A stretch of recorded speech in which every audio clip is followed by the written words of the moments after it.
get started. So this presentation is going to be discussing the shared cache and their behaviors when you have multiple virtual machines. This is a continuation to the presentation I gave last year at Vault. My name is Luis Pavon and I work for Red Hat Storage. This is a picture that actually my sister sent me when she found me in the movie Big Hero 6. That's an actual frame from Big Hero 6, and there I am in the middle. So one of the things is that before working at Red Hat about 3 years ago, I was working at NetApp. And at NetApp, we had to investigate and research what are the effects of client-side caching in a data center, specifically when we have to deal with virtual machines and such. So one of the things that we did when we were there is created a paper called Mercury. And this paper describes how to set up the SSDs and what behaviors they have and effects of the virtual machine. One of the things that we found was that we had to use in-memory data structures. And this is specifically done so that cache misses have the least amount of latency on an effect on the actual I/O. Second, we have to make sure that we write sequentially to the SSDs. It was found that at that time, the SSDs were writing very well sequentially, almost 4 times as fast as they were writing randomly. Next, we want to make sure that we not only increase the I/O speed of the virtual machines, but also increase the number of IOPS that are available on the storage backend. So now that way, you can increase the number of virtual machines that you can actually service. Lastly, we have to make sure that the cache is persistent. That means that we have to save the metadata so it to come up again easily in the next time. That's because it takes so long to actually do warm-ups. So one of the things that how we studied it is we were able to take this code and insert it right into the I/O path of QEMU. So we were able to test it. We wrote the paper on that. It's available publicly. But one of the things is that as you see and read the paper, you find out that this is a single machine, a single virtual machine. So this presentation will be discussing how is it that we expand this technology to multiple virtual machines. So last year we introduced, first I'm going to go through an overview of what Pblcache is and what it was last year. It is actually based on the Mercury paper. It's available publicly on GitHub. You can search Pblcache on Google, it will show up. And actually these slides are actually available on there too. One of the things is that the Pblcache is actually write-through persistent block-based cache in user space. QEMU is in user space. And what this will benefit is that it will allow libraries like libGFAPI for Gluster or libRBD for Ceph to be able to cache on user space because they are not going to the kernel to be able to cache with, for example, Pcache, Pblcache, and Pcache. The goal actually is to be able to somehow have multiple virtual machines be able to use a shared cache. And that's what we'll be discussing today. Now I put this slide specifically here because it's a last year's slide. And I thought that last year that probably the best method is to include some IPC to some generic central server where it has the SSD management. And I'll discuss how wrong that actually is, that architecture. But let's discuss first the internals of Pblcache. Pblcache itself has all the metadata is in RAM. And it has a cache map, where it has all the metadata for the SSD on that. The cache map has two objects. It has the address map, and it has what's called the block descriptor array. The address map is actually just a simple hash table. A request comes in looking for a certain LBA or for some block, and we look for it in the hash table. If it's not there, then we immediately know it's not in the cache. Extremely fast ability to be able to tell for cache misses. Second, if once we do find out that we do hash translation to an index into the block descriptor array. Okay. The block descriptor array index is actually a block on the SSDs themselves, so there's no metadata to save on that. The index itself is the block on the SSD. One of the things the block descriptor array does, as it moves along is that it also evicts using a clock eviction policy. So that way any blocks that were hit on will not be evicted. It will continue moving on until it finds a block that was evicted. It will evict that when the cache is full and then place your new insertion into that spot. Lastly, just like we said in the beginning with Mercury, we needed a method to write to the SSDs sequentially because of what the SSD speed was at the time. That's why we wrote everything using a log. So we write everything always sequentially in only one direction in large pages. So the pages that we have here is segments of 256 kilobytes. Each one has many 4K blocks inside of it. And each one of those 4K blocks, again, is an index that's referred to by here by the block descriptor. The really nice thing about the log also is that it buffers all the writes. So when a write comes out and inserts into the cache, you don't write all the way into the SSD itself. You write into RAM and then you leave. That way it's extremely fast also to be able to actually do insertions into the RAM, into the cache. Once the segment is full, it gets sent into the log through a queue, and the log, there's a queue that continues writing segments into the SSD itself. Also, if you have any questions, please tell me anytime. This is really a conversation. I want to have many questions, as many as you have. Yeah, go ahead. So you said that we write the data to the memory buffer, yeah? Which is, that's right, we write it to these segments here. Yeah, and what in case of power failure? So we're going to get into power failure in a second, but yeah, really correct. Here it is. So the cache is persistent, it is not durable. In case of power failure, the entire metadata is scrapped and we just need to warm up the cache again. It is safer to do that than actually try to recover something you may not have the time or the right data. So it is just safer. The data is already written, right, which is right through, it's already safe in your storage system. So all we have to do is clear the cache and start again. And also, these are just references to papers I have at the end. So let's talk about the benchmarking. So how do we measure that this is the correct model to use for an SSD and for caching for clients? I did not want to use FIO or IOZone or any of those because they're not very well tiered for caching. So instead, start looking at what workloads should we actually use to be able to test this. There's really three types of workloads in VA units. One is a VDI workload. A VDI workload is a very low latency expecting workload, but the throughput doesn't really matter, right? You move the mouse, you want to see it move. It's low latency. Second is data migration. Data migration, something like Netflix, be able to send an entire stream of a movie to you from a VM. The throughput is what's important. The latency, not so much, right? Lastly is OLTP type of workloads, the online transaction processing. And they require high throughput and very low IO latency. So instead of, this is what we're going to focus on, those type of workloads, to be able to test these caches. So I have a benchmark called Pblcache that is available for you to try out. It is based on the paper from NetApp. And there's actually some source code out there from NetApp. It has an SPC1 generator, and it's available for anyone to use and to generate the IO. But all it is an IO generator. It doesn't actually send any IOs. So we need to Pblcache kind of wraps it around it into actually sending IOs, context and such. So here's a bunch of command line options that Pblcache can use to be able to actually test your systems. And let me tell you that this OLTP workload, it will bring your systems down to a crawl. What it does is, it has divides, you have to divide your storage system into three logical storage. First, it's what's called the ASU, the data store. So that's 45%, let's say you have 10 terabyte storage system. 45% of it is going to be dedicated to what's called ASU1, okay?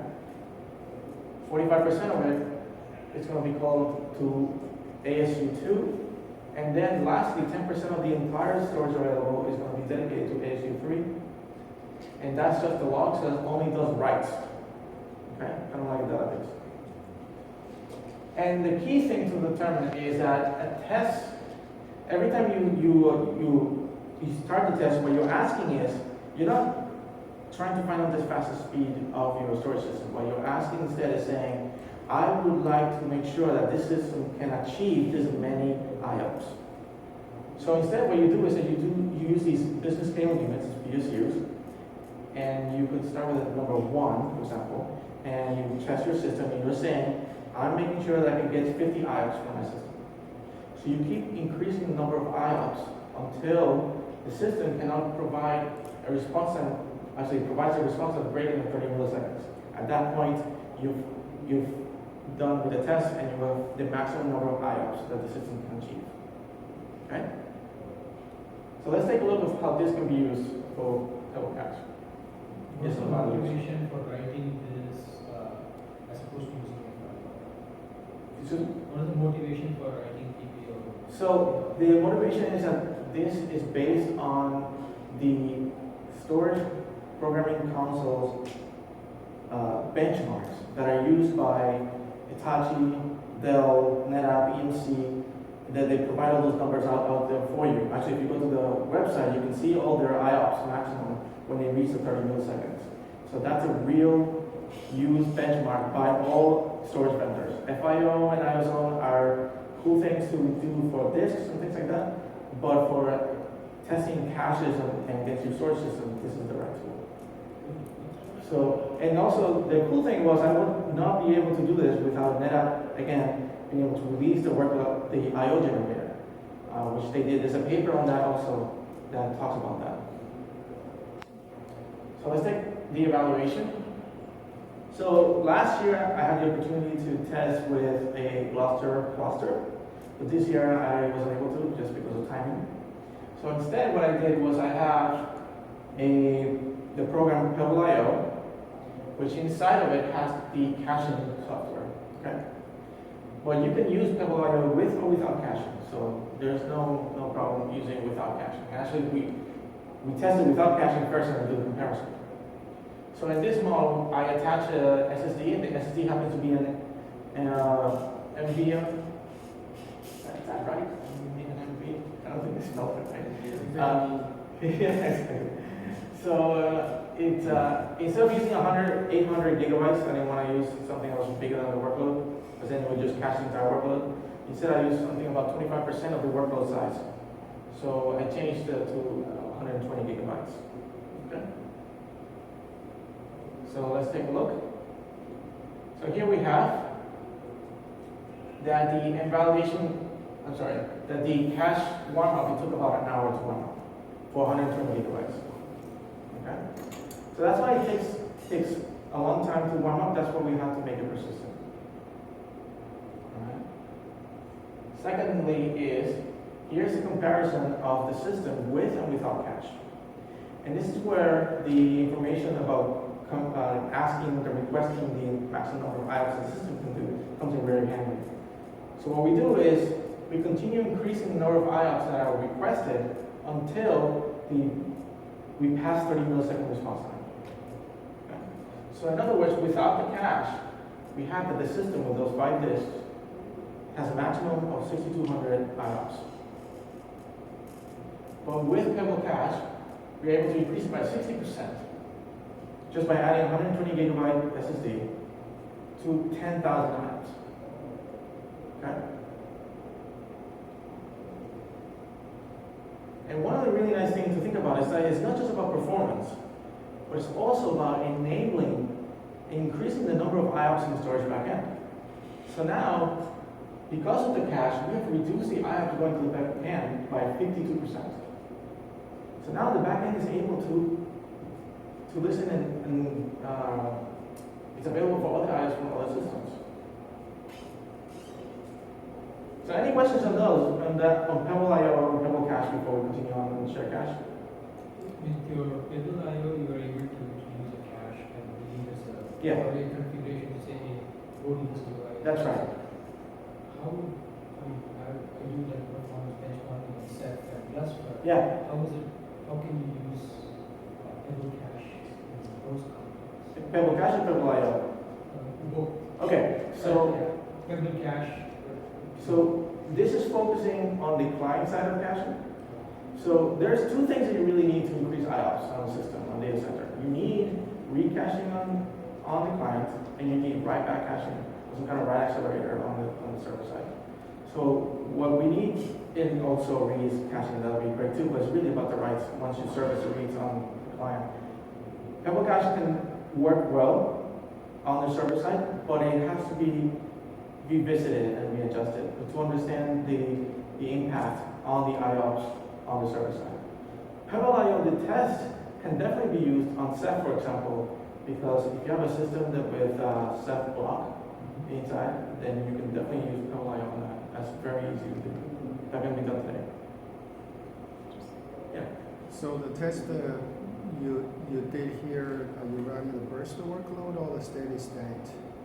Question is that if you run a steady state workload when the cache get filled, you know, how is it going to behave? How is it going to help to improve the performance of the system? So the question is, how is it a steady state Yeah, workload? so the workload here, is it a burst type of the workload? You kind of burst it every 30 seconds or 60 seconds, or is it a steady state? No, and actually, that's a good question. So the workload itself, the way the I/O workload, if you read the paper from NetApp, it discusses how is the workload works. It takes your entire range from an ASU, which is a logical storage, and it creates a hot region in the blocks, in the LBAs. Okay? And the hot region then moves to another hot region, and then moves, and then moves. And it keeps the hot region moving as the test continues. So does that answer your question? It's a continuing test. I don't stop it. I run it for almost 24 hours. Okay. Yeah. Does that make sense? Yeah, sure. So this is test. You said you have how many disks? I have 5 disks in the test. Have you tried this with RBD? I want to. Okay. Absolutely. Okay. I just didn't have time. But yeah, absolutely, I want to. So just a question on the performance, the performance spec. This one? Yeah. Do you understand that sort of strange? I would Yes, expect it to this come one up. here? Yeah. What's going on there? I think what it is that the disks are playing funny business with me, especially with the mega rate card in between. So I tried to make sure that mega rate card didn't get in my way, but I don't think I got it 100%. So I tried to do some funny business there because it really should be a hockey stick, just like that. Exactly. So yeah, but those are the numbers I got. I could have lied. But no, those are the numbers I appreciate. Yeah. You said you aggregate writes into 256K. Yes. But your write through cache, how do you do that? When you get your first I/O in the 256K, do you have to hold it? I hold it. Yeah. So that's in a non-steady state write, in a bursty write environment, you add infinite latency to your writes. No. The write is returned to the caller as soon as it's written to a segment in buffer. But it's not stable, then you use power at that point. Yeah, the cache is not durable. It is persistent. So when you shut down the system nicely, it flushes all those segments into. But you haven't written it through yet either. Oh, okay. So 1 second. So the way that this is not Pblcache specific. This is the user of the Pblcache. Okay. So this would be the tool called Pbl.io. What it does is when it gets a write, it doesn't write it to the cache first. It writes it to the storage backend system. Once it is safe, the write comes back with the safe notification. Then we go ahead and write it to the cache, and then we return. Okay? Can you repeat again? Okay. Yeah. Can you repeat the task again? So when we do a write, no, the cache is not in the I/O path. It is more like a look aside. Okay? So if we had it in the I/O path, then what would happen is, this is how Mercury worked actually. We would do a write from QEMU will come down. The write would be serviced by pushing it continuously down into the next layer, which would be the backend device. When that returns, then we will grab it, the write again, and push it to the SSD, and then it will come back, and then we will return saying save. The write completed. For this one, because it's more of a look aside, so we take the write, we put it on the backend device, comes back with success, Then we do a put on in the cache. It gets placed on the RAM. Then we return the same record complete. Does that make sense? Good questions.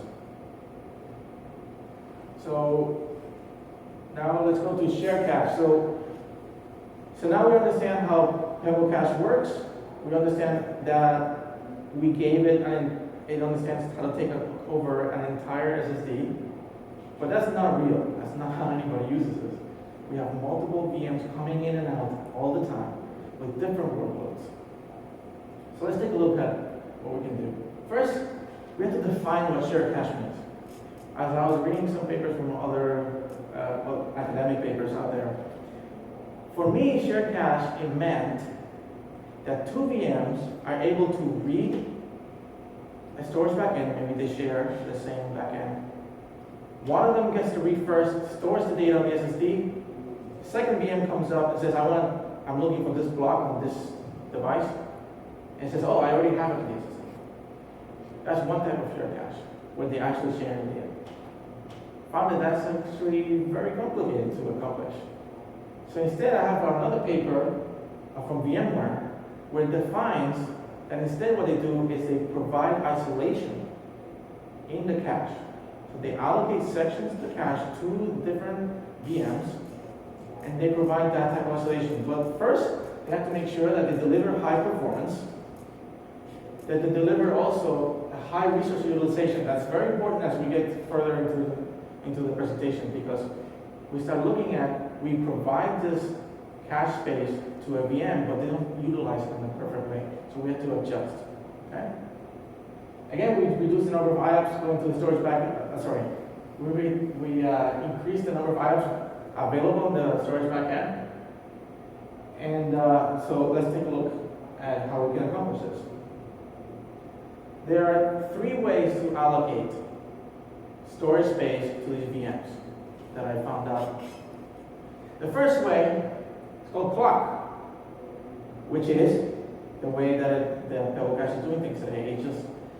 It could just do nothing, right? As soon as 4 or 5 VMs come up, they all start reading and writing, and they start, some of them could be completely polluting the cache, just completely going in at will, reading and writing to it. For example, VM2 in this example could be reading completely, but never reading again what it read. So as it's reading and its cache misses, it's being populated in the SSD, and it's pushing all the other VMs out of the way. Right? This is a terrible situation. You don't want this to happen, because VM1 and VM3 didn't get their dedicated storage space. So instead, we can use something called waits. And in waits, what we do instead is we take a VM, and as we deploy it on these systems, we provide it a wait. This is important to me, you get a number. This is not so important to me, you get another number. Okay?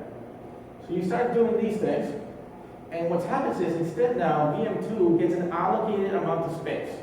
It can go off into La La Land, reading and writing, but it would only fit in that space. It will not interfere with VM1s and VM3s allocated sections. And this works really well, but there's a problem. What if VM3 during 2 o'clock in the morning doesn't do as much work? You have all this allocated space just sitting there. So it's not a very well dynamic way of allocating storage for these VMs. There's a third way, from a paper from VMware, called RECS, which is really a ratio of the allocated space that you have, the amount of hits or used that you're actually getting on that space per time. So what this algorithm does instead is let's say I have 2 or 3 VMs, and I provide to them each one a certain amount of space. And I'm starting to see that VM1 starts getting more hits than VM2. So what happens is that at every cycle, it will be a timed cycle, almost like a clock, right? Every timed cycle, there's a rearranging from a cache manager, rearranging of what's happening on these VMs allocations. So the cache manager will go ahead read all the values that everybody has on these VMs. It will arrange them into a list. It will take away from the people that have too much and give them to those that need it more. And it'll again have some other clock time later, it'll do it again, and it'll keep adjusting. Now, this is a really cool algorithm. It's also very hard to implement. Okay? Because that means now that all your hashes and all your logs and the information, everything is adjustable, and there needs to be communication with some cache manager. And it's not that it's impossible, but it just takes longer time than the time I had to do this presentation. So instead, what I did is I went with weights to be able to prove, which is probably good enough. So let's take a look at the architecture for using weights. So I have here 2 VMs, and at first, before, if you remember, the style that I thought a year ago would be an IPC system, being able to communicate from all your VMs into a central server that has all of the storage. But I found out that makes cache misses have too high of a latency. So instead, what we're doing is pushing the hash map into the application itself. So in this model, QEMU, in user space, would have a library that it links with, which has the hash map and the block descriptor array right in the same process with the VM. That way, as the I/O comes down, checks the hash map, I don't have it, send the I/O. Extremely, extremely fast. Okay, so then how do we know how much size we have? We have another service called cache allocator. All it does is divide the space into the right amounts of the VMs according to their weights. That's all its job. There's no more latency problems with it. Okay? But there's a big problem here. How do we divide the SSD into these systems as an implementation? If we remember from Mercury before, we said that we have to make sure that the whole SSD is being written in sequentially. If we write sequentially in one part and sequentially in another part, the SSD is going to see that at 2 random ranks, right? So that doesn't work. So how is it that we're going to do that in this part? So let's take a look at what today is, all right?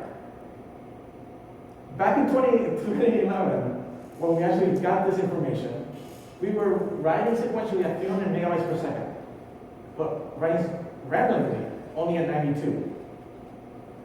Now on the NVMe device that we have, I was able to borrow, right? I have to give it back. I can write sequentially and randomly at 1.6 gigabytes per second. Okay, so that changes things now. I don't really have to make sure that I'm writing sequentially across the entire SSD. So I was thinking, okay, then I'll have some type of logical volume. So the applications, the caching application there thinks it's writing as a log continuously. And then I'll write a physical one that actually takes those blocks and actually puts them correctly where they're supposed to go. And then I was thinking, why am I going to do that? That's just a file system. So instead, I created a file on XFS. Now that we have proven that we can write randomly in large pages still at 1.6 gigabytes per second. So now we have many VMs being able to take, according to their weight, create a file on the SSD and to use that as this caching device. This is big. This couldn't have been done a few years ago. So now with this architecture, I go ahead and create my new evaluation. Okay? And in this evaluation, I have, again, the system that we said before, the same system, 10,000 IOPS with the cache turned on. We know we can achieve that. We proved it. So now what we do is, again, we have 120 gigabytes. We're not going to use the rest. 120 gigabytes. And we're going to divide it into 5 VMs. Really simulated VMs, right? They're just 5 processes doing I/O. And then we're going to have one VM that wants to do 5,000 IOPS. We have another VM that wants to do 2,500, and then we have 3 VMs to do a very small amount of 750, if you think that's small. But then we assign weights to each. And according to this weight, the 120 gigabytes that we have of SSD is then broken down for us. Again, and assign accordingly. So this, again, we have the same system, we have the same 5 disks, we have the same Pblcache running 5 times, running with 5 files now, according to this size. Let's take a look what happens. I'm going to leave you suspense for a little bit.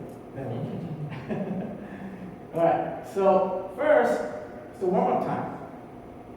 We went from an hour before to, look at this, 3.5 hours. Okay? It's kind of interesting. I still don't know exactly what to make of this.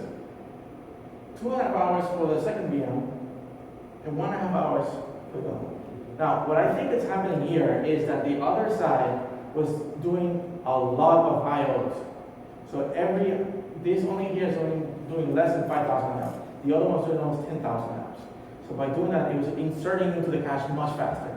And that's what I think is happening. So this is the warm-up time. Let's look at the response times. So here with no cache, we were able to do 3,500 IOPS. But with the cache turned on, we would do 4,500. And so on, 1,000, 2,000. And but look at this moment. With max IOPS with no cache, we can only do 350 IOPS. That's it. We were with the cache, only 10 gigs of cache for these applications. We were able to do 1,000, a little over 1,000 IOPS. But let's look at how they compare to the expected. With number 1, according to this weights, we were able to hit about 90% of what we were looking for. It's pretty close. With the other one, the second one, that we were looking about 2,500. So we hit 2,000. It's about 80%, right? And then lastly, we hit 150% what we were looking for in the last frame. So what does that mean? We need still a system to be able to dynamically insert and adjust the weights to the expected values. Okay? But let's take a look at one more thing at IOPS reduction. 75% IOPS reduction on the VM1, which is doing 100 PSUs, 5,000 IOPS. And look how much the other ones are doing of reduction. Now, what I really point something out is very important, is that Pblcache will make your storage system suffer because it's doing not just reads, but it's doing a lot of writes. So what happens here sometimes is that I can't get higher IOPS because this just can't write fast enough. Okay? So the 30 milliseconds is not just for reads, it's the total time that it took to do the test. So that includes the writes to the log, and the reads. So if we're doing, in other words, this is more like a real world application. Nobody just reads, they do a lot of writes too. So that's why I really like this tool to test the cache. So what's in the future? Well, one is to be able to add hopefully to Pblcache to QEMU and RBD, specifically libRBD. One of the things that when you add a cache, you always have to make sure you put it onto the cow layer, the copy and write layer.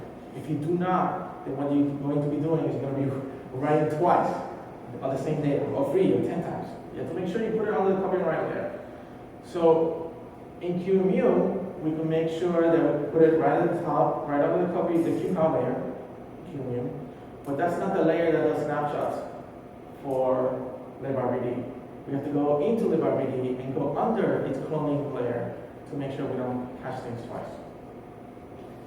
Another study that I would like to do for next year is the ability to use it in Kubernetes. So one of the things is that as we deploy applications in Kubernetes, if you don't know what Kubernetes is, anybody don't know what that is? So Kubernetes is an orchestration layer for containers. It's able to take containers and put them anywhere into your cluster.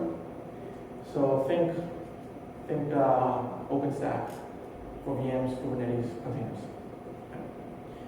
One of the things is that it would be great to have a model or a method to have applications that understand how to communicate with this caching model and use that over a socket interface. So then maybe you have a database that wants to use Pblcache as this caching model.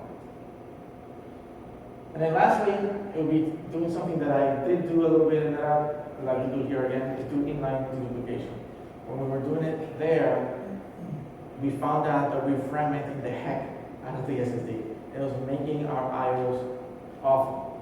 And one of the things that I forgot to mention here is that Pblcache tries to make sure always to write your writes, your insertions, as is into the SSD. That way it does, if you're reading, if you wrote 32K, it won't break them into a bunch of 4Ks and write them everywhere. Instead of make the 32K or write it sequentially as 32K, so the next time, if you read the 32K again, it'll be one IO into the SSD, so it'll make it very fast.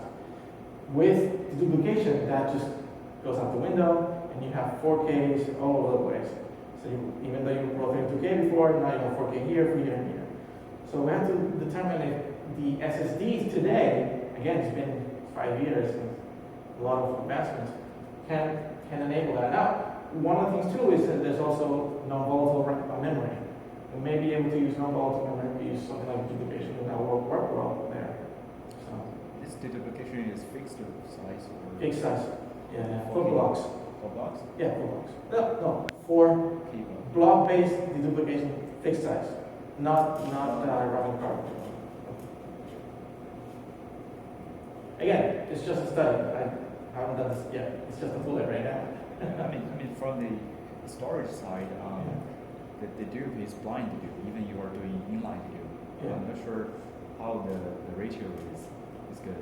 It all depends on the workload. Yeah, that's right. Yeah, it really all depends on the workload. I mean, you could be writing things that never have, common blocks, and the duplication will be very low. So it really depends on the right workload to be able to do this.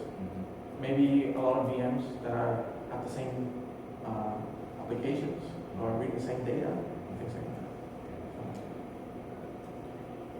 Anyway, this is for more information. You can catch me on Twitter. Look at my email.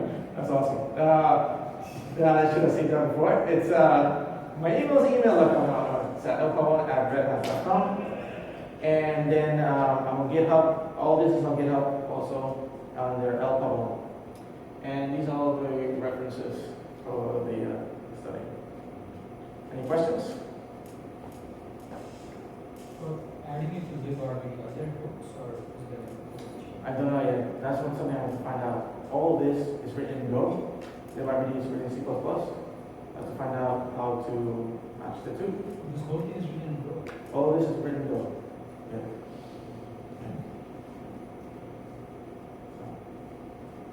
Any other questions? If you like Python, you like C, you're gonna like Go. So if you haven't tried it, do it. Yeah, because it compiles right to machine language. So it's great. Any other questions? Does this Pblcache Yeah. convert random IO to synchronous IO? But you're saying it's doing write through, so I'm confused about that. It will not do that for the backend. It will do that for its cache.